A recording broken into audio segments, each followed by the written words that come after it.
का कई बार रेप किया और बाद में उसे छोड़कर दूसरी जगह शादी कर ली। मजबूर होकर युवती ने तत्कालीन एसएसपी से आरोपी सिपाही की करतूत बताई। एसएसपी ने उसकी आपबीती सुनने के बाद रेप का मुकदमा दर्ज कराया था, जिसकी चार्जशीट दाखिल हो गई है। इसके बाद लगातार सिपाही दीपक दीक्षित ने अपने साले अनुज के साथ मिलकर पीड़िता को ही लगातार मुकदमा वापस न लेने पर अंजाम भुगतने की धमकी दे रहा था और रेप पीड़िता इंसाफ के लिए आला अधिकारियों की चौखट पर परिक्रमा करते हुए घूम रही थी।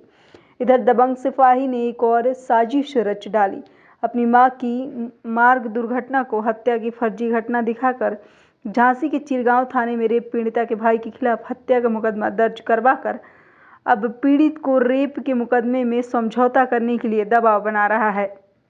बल्कि झांसी पुलिस पहले ही 3 बार उस घटना की जांच कर दुर्घटना की रिपोर्ट दे चुकी थी।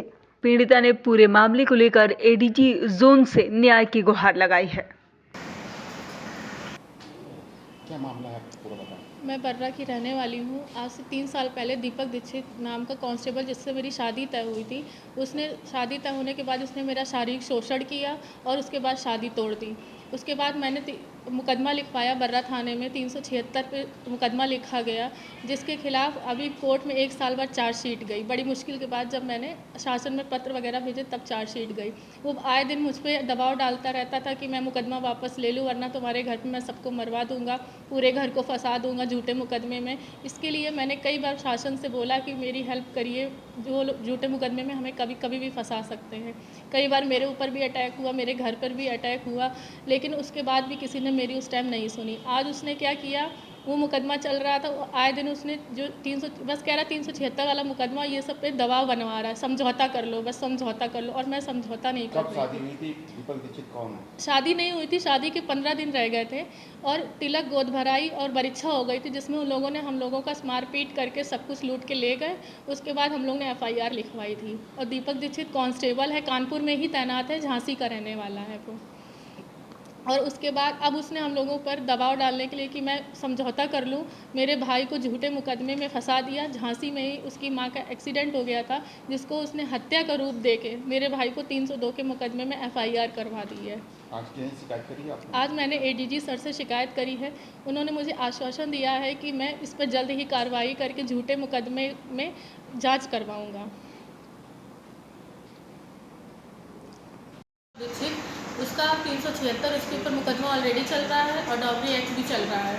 उसने कई बार हम लोगों को धमकी दी कि हम लोगों को समझौता कर ले अपने मुकदमे में, सब कुछ किया, धमकी दी, घर पे अटैक भी करवाया, हमको परेशान किया, सब किया, तो हमने मुकदमे में वापसी नहीं करी। अब उसने क्या किया, उसकी माँ की एक्सीडेंट हो गया था झांसी में, जो कि वो झांसी का रहने वाला है, हम लोगों का वहाँ कोई कॉन्टेक्ट नहीं है, हम लोग लोकल कानपुर के हैं, लेकिन वो तैनात यहीं कानपुर में है।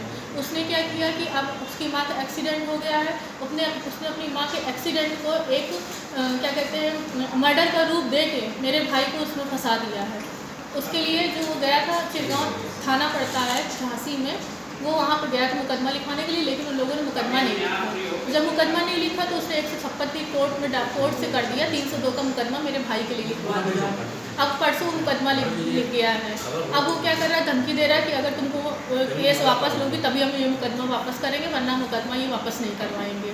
उसके साथ में उसका साला अनुज कुमार त्रिपाठी और दीपक दीक्षित मोस्ट सबसे ज़्यादा मिले हुए, दोनों मिलकर जो षड्यंत्र रच रहे हैं हम लोगों के खिलाफ बराबर रच रहे हैं स्टार्टिंग से।